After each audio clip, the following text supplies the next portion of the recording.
Good morning. Welcome to Viewpoint, your program of personalities, politicians, and perspectives. I have a little soapbox this morning. My partner, co-producer, co-host, Judy Busby, and really the strength of the program, not able to be with us this morning. So that gives me an opportunity to put out a little plea for everybody, both of you out there, to go get a postage stamp and a card of some sort, and send Judy a birthday card. Her birthday's coming up shortly, and I'm not going to tell you how old she is, something in the 70s, something I don't know where. In any event, 220 Peoria Street, Judith K. Busby, 220 Peoria Street. Send Judy a card. She'd be surprised and appreciate it. Now, we always try to start Viewpoint with a kudo or two. And it seems to me, with our guest this morning, it'd be just most appropriate to start with a kudo for all of the volunteers who show up all of the time for help out and make the Logan County Fair the fair it has been now for 79 years. And with the leadership that it has now, looks to me like we'll continue a good many years after I'm out of here. And so I think it'd be appropriate to put out a kudo, gentlemen, for all of the volunteers that help you. And one final public announcement. The First Pres Church is having a barbecue tonight, and I'm sure they'd appreciate your presence. We're down there in the corner of Pekin and Ottawa Street, and you will have an excellent meal for a very small investment. So, well, the cat didn't want to go out. So this morning our guests are Mike Maske, Secretary of the Logan County Fair Association, and Dave Irwin. Dave is the Wilbur Lehman of today. He wears many hats, and I do mean many hats. And without a guy like Dave Irwin, they're not going to produce Logan County Fair. So welcome, gentlemen. Glad to have you with us. Who'd like to lead off this morning? Mr. Irwin, go right ahead and say good morning to both of these folks out there. Good morning.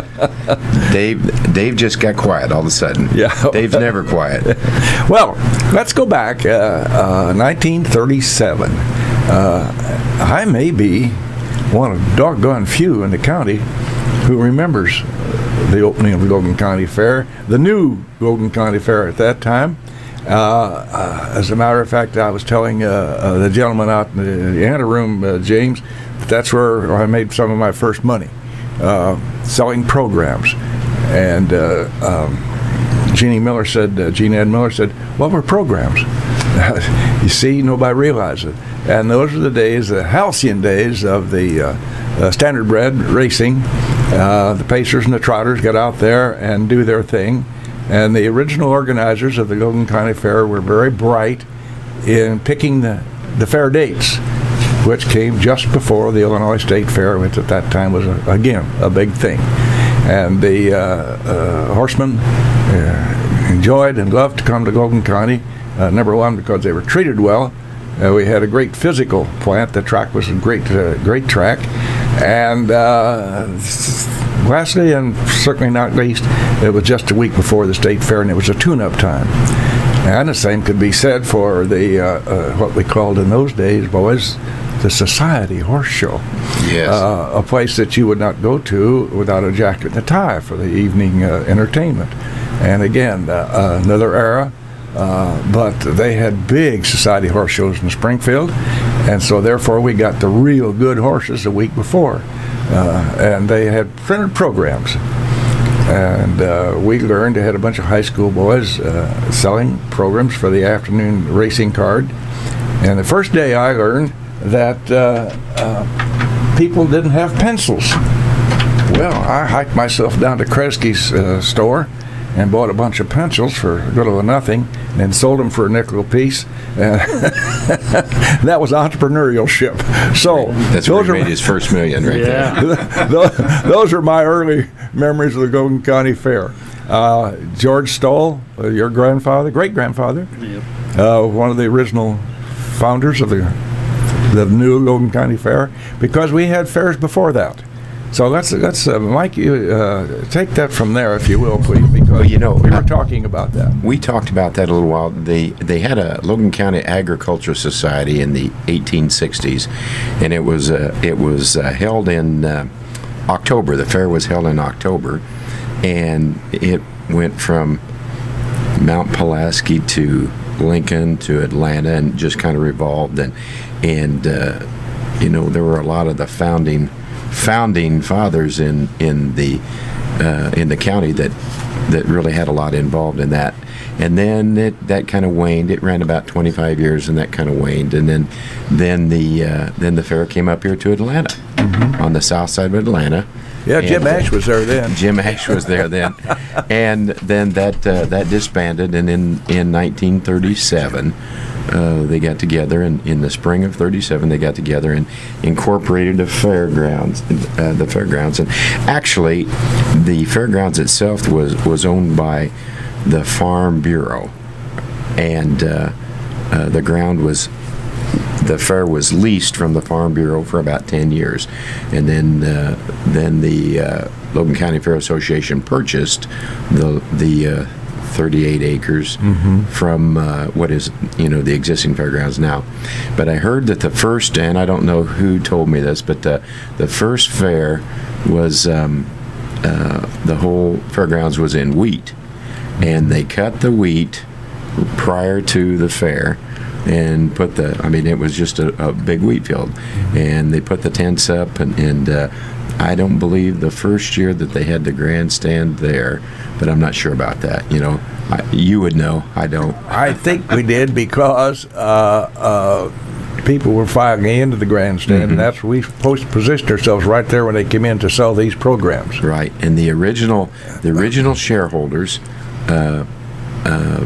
Actually, the money for the original grandstand was they sold shares. And I have one.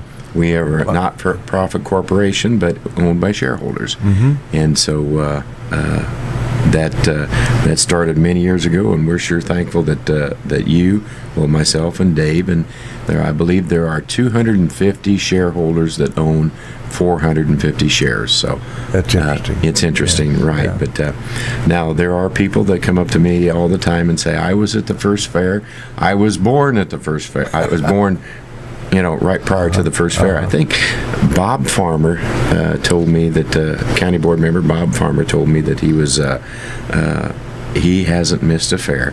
And then I just had an auction for Marion Hazley, and Marion has been to every fair, every Logan County fair since 1937. So that's amazing. I mean, it's a heritage that we sometimes we forget about, but those people, our hats are off to them, because they're our supporters. They're our family. Well, it's interesting. You know, the fairs were supposed to, they promoted the strength of the state, Logan County here, because of agriculture.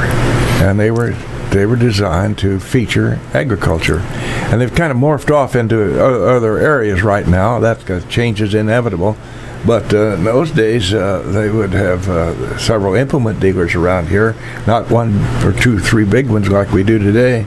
Right. And they'd all have their little displays under tents and so forth, or maybe not even under tents. Car dealers, hatcheries. You know, we were known in Lincoln for many hatcheries, creameries, and those were the spin-offs of the agriculture. You know, in the county, and we aren't as much a rural. We don't have as much of a rural population right now, and that's what we were really tapped on, because those people came to see the latest and greatest. And you know, in 1937, very few farmers had tractors. Oh, absolutely. You know, there were a lot of horses, and then after the war, that kind of switched where we had a lot of mechanization. But you know, you see the old pictures of the tents that were full of merchants that were just, you know, they were ag-related. They were ag-related economy. The automobile dealers collectively would display under a huge tent out there, and inevitably during the county fair association, we come up with a storm.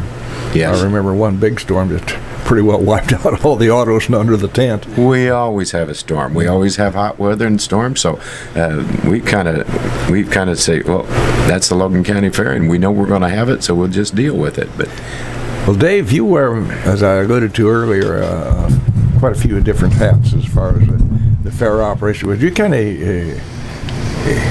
give us a rundown on what, besides keeping track of some money, which is very important. What do you do out there, Dave?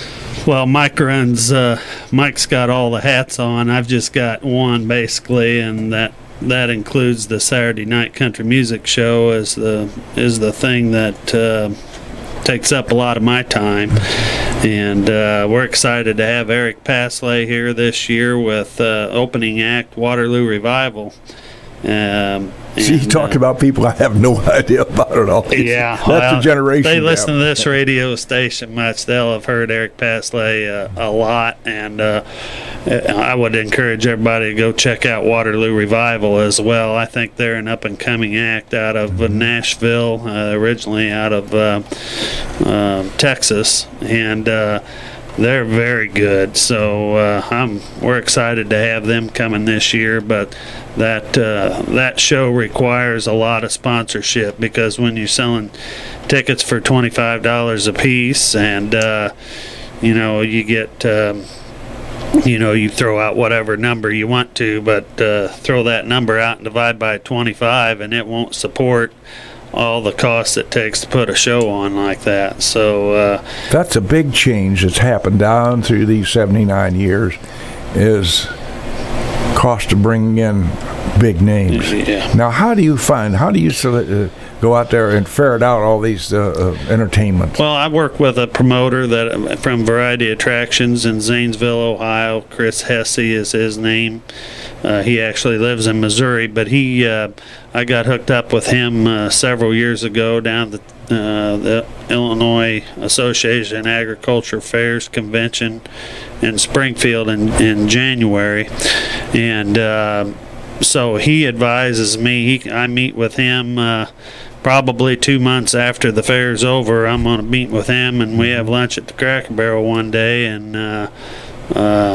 meet him out along the interstate when he's coming through to go visit other fairs. And we sit down, he gives me a price list, we talk about the current acts and entertainment, and go through all those, and then he kind of advises me on what he thinks is hot, what's a good idea, what's not, and then it all comes down to money then too. That price list is anywhere from, there's people on there for $500,000. There's people on there for $5,000. So, well, even that's a lot of money. Oh, absolutely. Thomas Rhett at the county fair level. I'm speaking. Yeah. Well, just for instance, Thomas Rhett, when we had him three years ago here,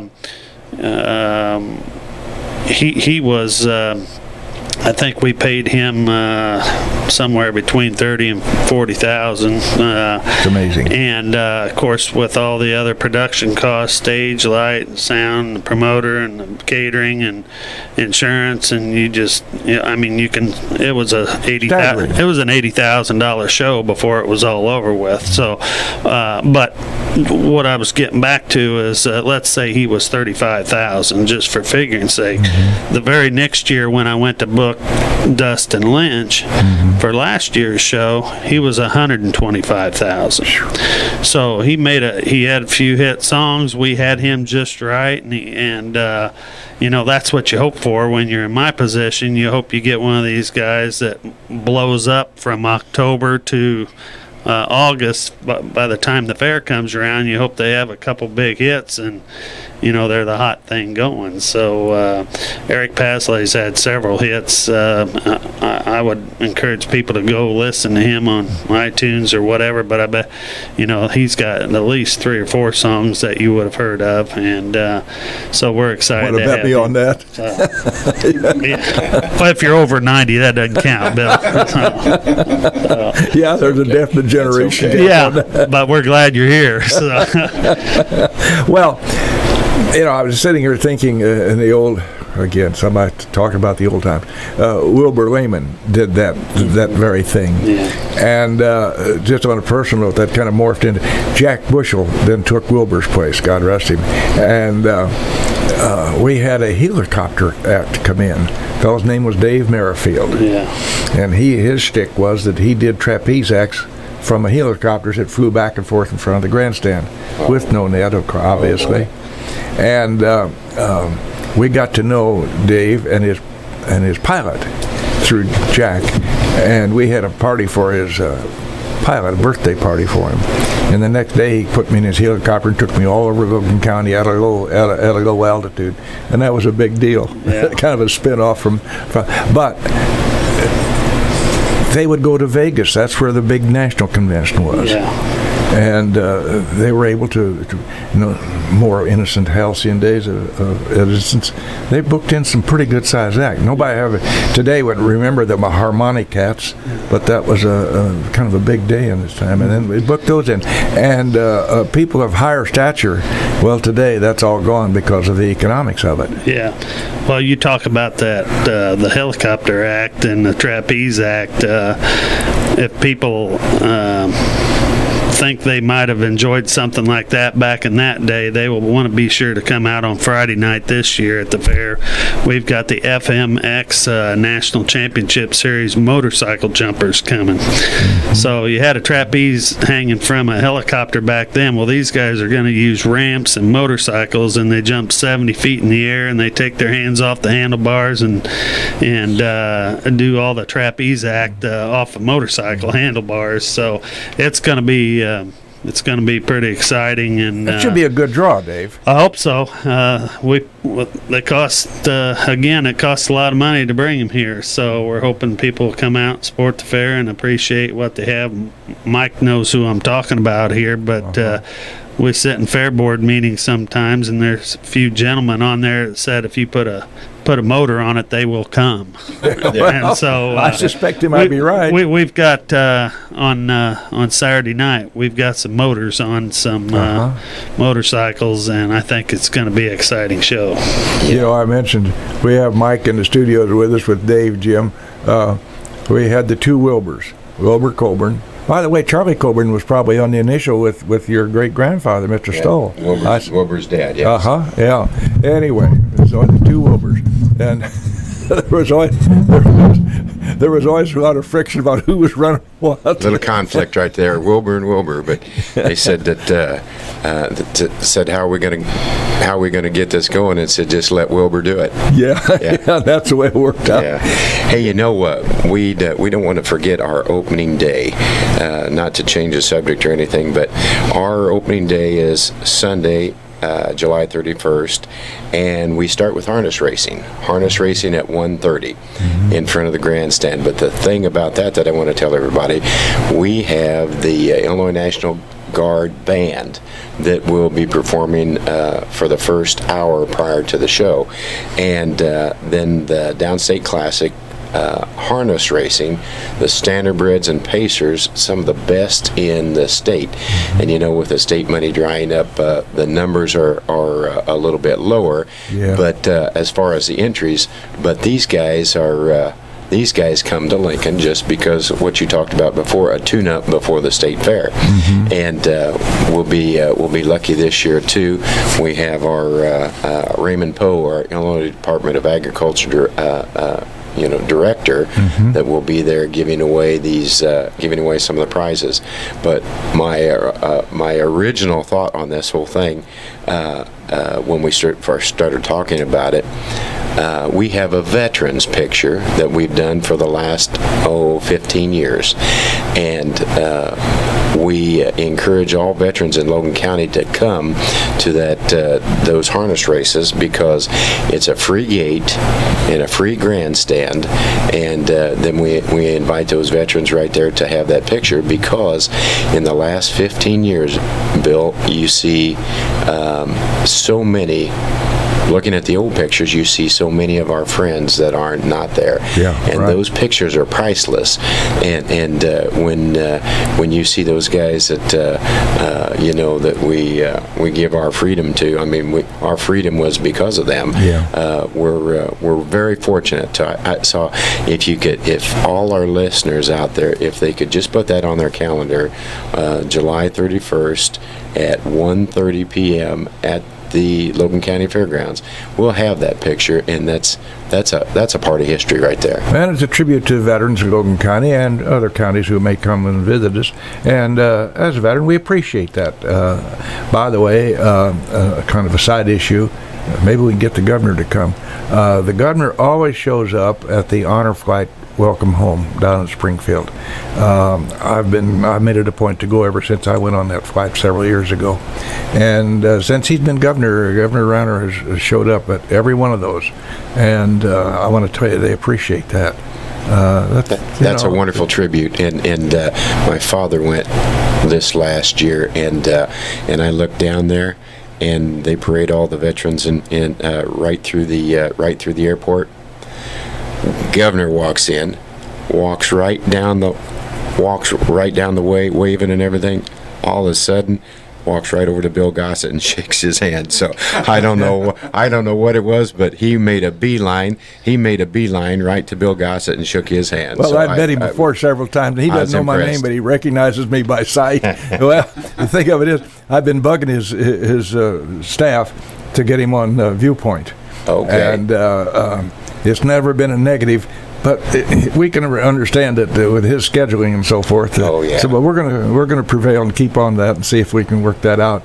The fact that one of the things, facets of the Logan County Fair, they always had what they call the midway, and down through the years, it's always been. We kind of have a different connotation of what we used to say, carnies and so forth. Down through the years.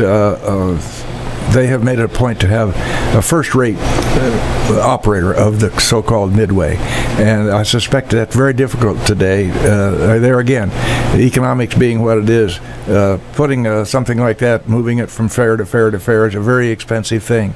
Dave, again, we have good midway operators here.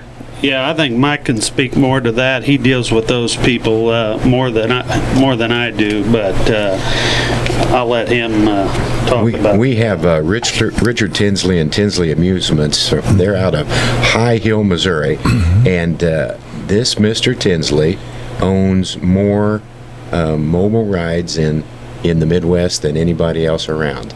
I wish you could get him on the radio, because he is just a really, really down-to-earth, common guy, and would look like one of our neighbors. He's just a wonderful person. But anyway, he's put together quite a carnival. And when we lost Lures Ideal Rides here a couple years ago, they actually talked to us about. They recommended Richard Tinsley, and so he's come in, runs a clean show, does a good job, and we have grossed more off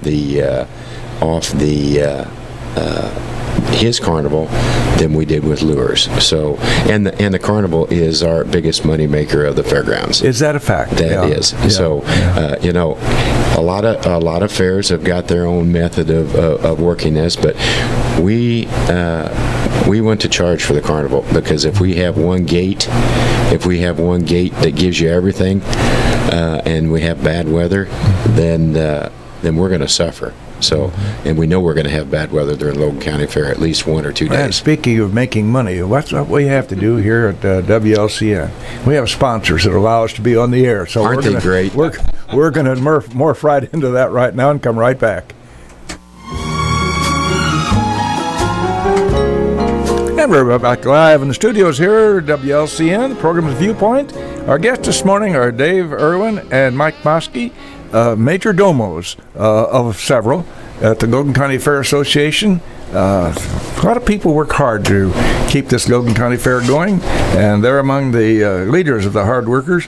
One of the things we wanted to talk about, Dave, and when we were off air, we have a new building on the north side of the grounds. So let's address that. We sure do. Just out the east gate of what I call the show barn, the building where most of the cattle shows, hog shows, dairy shows take place.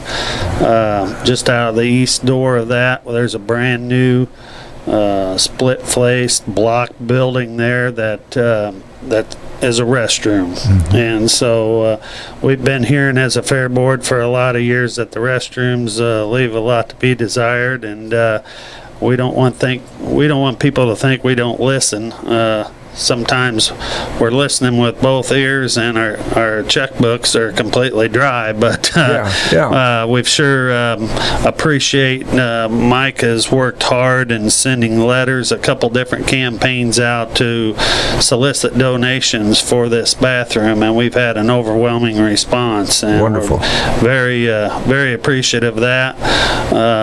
There'll probably hopefully be another campaign maybe after the fair. We'd like people to come see what we've done with the money that they donated. It's a beautiful building. The lights are in. The plumbing was just is about to be completed. I think it's almost complete. Last week they were working very hard on that. We're going to have it open for the fair. The sidewalks poured, and it's a beautiful building. And along with those lines, we want everybody to know that building is, we keep talking about the fair and the storms and the hot weather and stuff.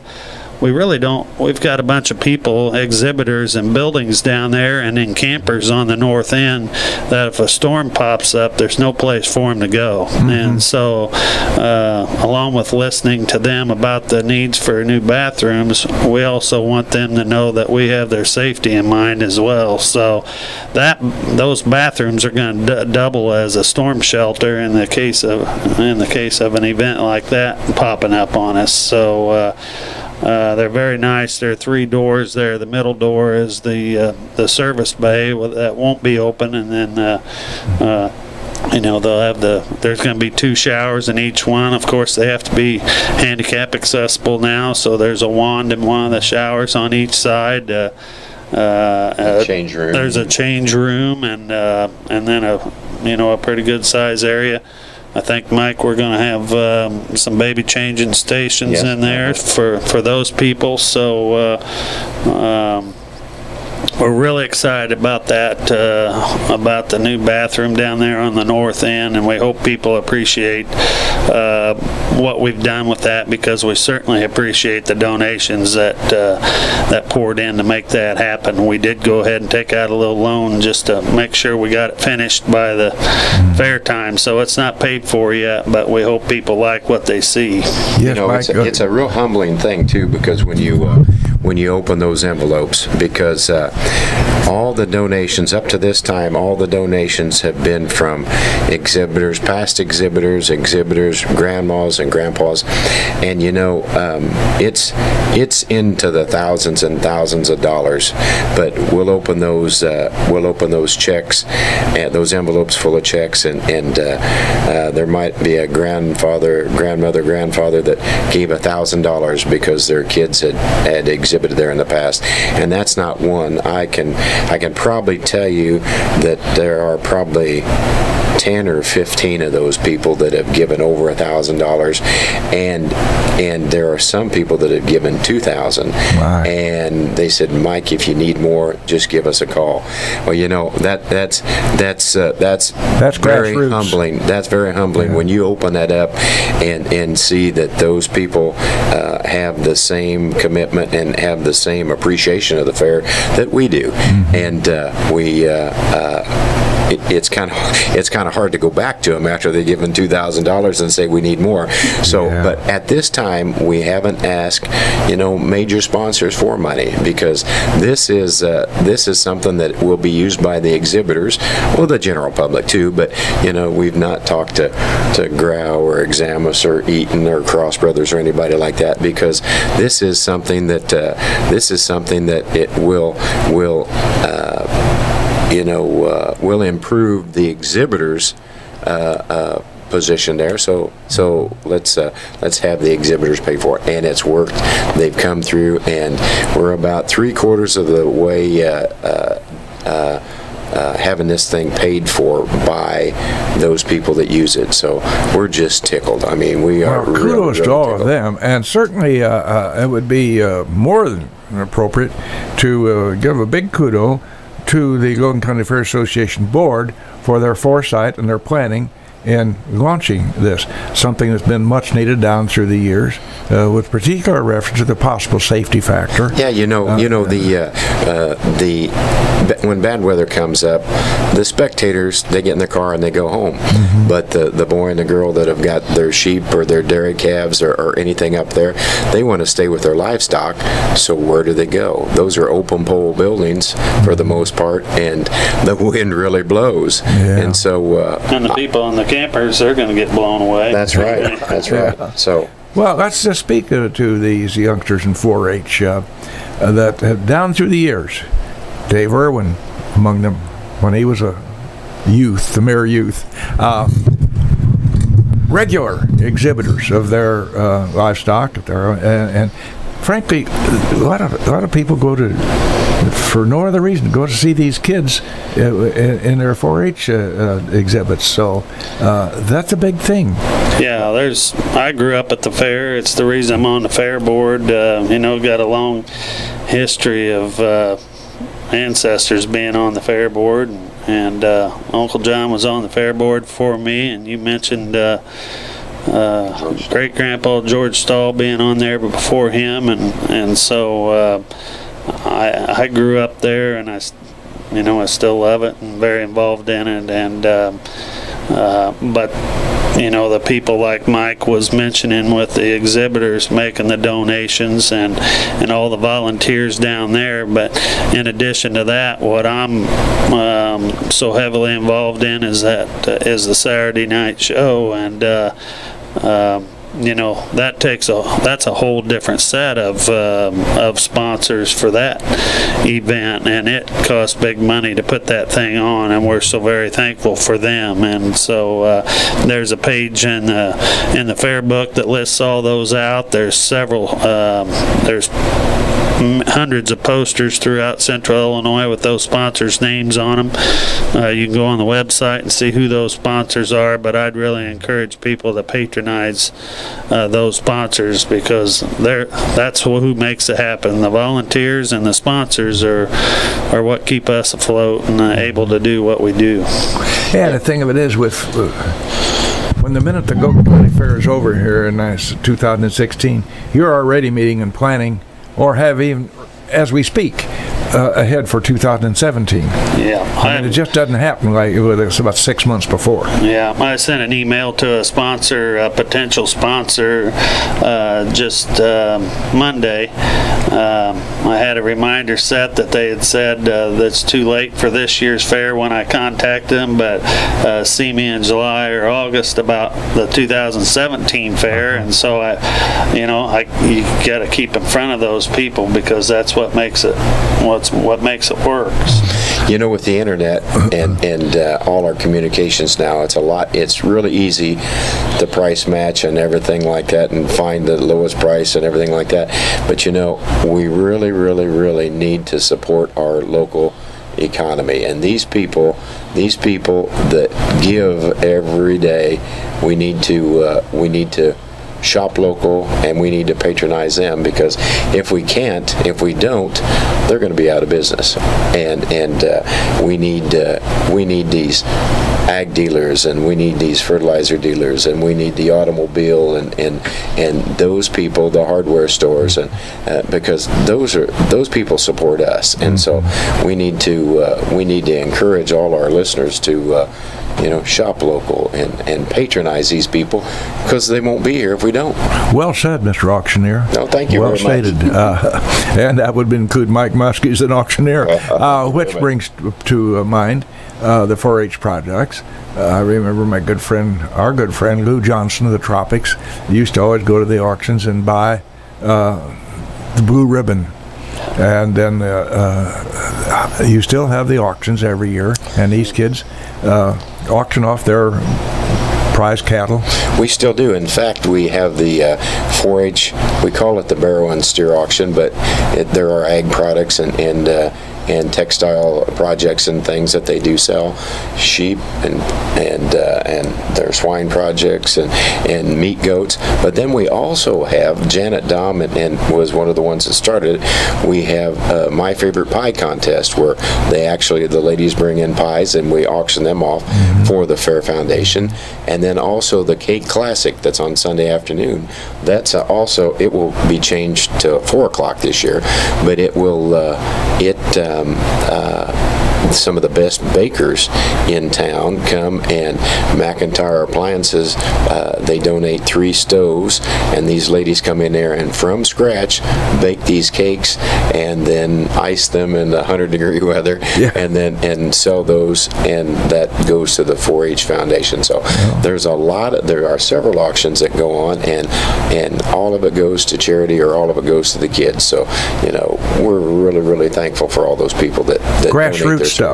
That's right. That's right. Right off the bat, gentlemen. As you have gone down through the years in your capacity at the county fair, is there any one particular incident in either one of your minds that, for instance, I'll give you an idea of what I'm getting to. 38 or 39, we had a horse drop dead on the north end of the turn. Now, I can't remember what tomorrow is or yesterday was, but I can tell you that horse's name today. Don't ask me why I remember Gentry Potemkin. But Gentry Potemkin. Gentry Potemkin was the name of the horse that dropped dead on the north turn.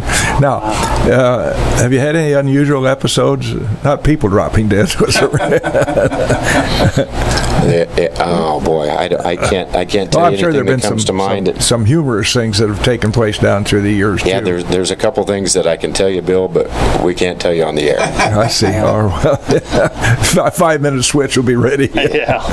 Well, I guess for me, being involved with that concert, there's been about 7 good years in a row, but the one I remember is the very first year when I really didn't know what I was doing, and people would still argue whether I know what I'm doing or not. But yeah, I've heard about we that. had rain that first year, and the track was a mess, and the stage was maybe not quite the nicest stage that we've had the last several years, and I remember leaving the fairgrounds that night ready to not ever do that again. But there's a lot of people that really enjoy that concert, and we're so thankful for all the sponsors, and we've had several good years in a row, and look for another one this year. Well, one of the things that, again, memories. People don't like to hear old people talk about the old day. Anyway, in the days of the horse show, the American Legion Band, which was really a solid going thing at that time. And by the way, a lot of those guys were World War I veterans, and they'd put them down in the center of the track, and the horse would work around them, and Lummy Crum would be the announcer and so forth, and that was a big deal. Yeah. And again, we had our own performing on the track, entertainment, musical entertainment, and I presume in today's times there's no such thing as a box anymore. They used to have people would buy boxes for their family. Yeah, we still have our box seats. Yeah. Do you really? Yeah, we still have box seats. Yeah. Well, that's an interesting observation. Are they difficult to sell? No, our grandstand, our box seats are smaller. I mean, there are fewer box seats now than there used to be. I imagine. We have families though that buy the same box every year and sit in the same location in the grandstand. So yeah, we still do have them, and we'd like to increase the size of the grandstand or the box seats. And maybe one of these years, if we get a little bit more money, we can do that. But yeah, we still sell the boxes, and that really helps us out too in the beginning portion of the fair. When that box seat money comes in, that's just less we have to borrow, and we can work off that, kind of help our cash flow a little bit, because those people pay for box seats early. Go ahead, Dave. Bill, I thought I'd mention we've been talking about the concert and about the bathrooms and a lot of memorabilia. but I did want to mention the schedule real quick, because we really haven't mentioned some of the other nights, just for everybody so they know. Horse races on Sunday, Monday, and Tuesday. Sunday, Monday, and Tuesday. And then Tuesday morning at 9 o'clock, we'll have the ribbon cut there at the main gate and really get things started then. Tuesday night's the Fair Queen pageant that everybody will want to come out for. Wednesday night is the scrambles, and that's a big night with all the moms and dads and grandma and grandpas watching the kids chase the chickens and the steers and everything else around that night. Thursday night's the tractor pull night, and have a lot of Daryl Eberston does a great job with his tractor pull people, and that takes a lot of work to do that. Friday night's the FMX National Championship Series motorcycle jumping show that we mentioned a little bit earlier, and then Saturday is the country music show. And then Sunday mornings, the Mud Bogs, they start at 10 o'clock, and then the Demolition Derby is going to start at 4 o'clock in the afternoon this year on Sunday. So you know, they got the chili cook-off going down there in the beer tent in the afternoon, and the KC's has a huge bags tournament going on down there that I think there's 60-some teams usually getting that thing. So Mike mentioned the Cake Classic and my favorite pie contest. You know, just a lot of the Lincoln stage. Always, you know, check the book or the website for all those things going on. But there's lots of things going on. You know, Dave, too, what we might mention that we have the Battle of the Bands this year by Crime Stoppers. We had it last year, but I think that they're telling me that they've got 10 bands that are going to compete for the $500 first prize. So that'll be on Friday afternoon. Friday afternoon and I guess as late as they go. But that's going to be an exciting event too. Well, you know, in these hectic times, and Lord knows they are. County fairs, with particular reference to the Logan County Fair, which is probably as good as they have in anywhere. Certainly the 102 counties we have here, but nationwide we have to do a great job of putting on a county fair, and it's a slice of Americana, if you will, a tie to more gentler days, and so. Kudos to Dave Irwin and Mike Maske for working so hard, and appreciate your time coming up here, gentlemen, to talk about the Logan County Fair. It's an important adjunct to the fiber of our community. We appreciate you having us, Bill. We sure do. I always try to close Viewpoint with this quote that's somewhat germane to the subject matter, and I found this one somewhat supercilious, perhaps. Money can't buy happiness, but it can buy show pigs, which is pretty much the same. Thank you very much, gentlemen, for Viewpoint.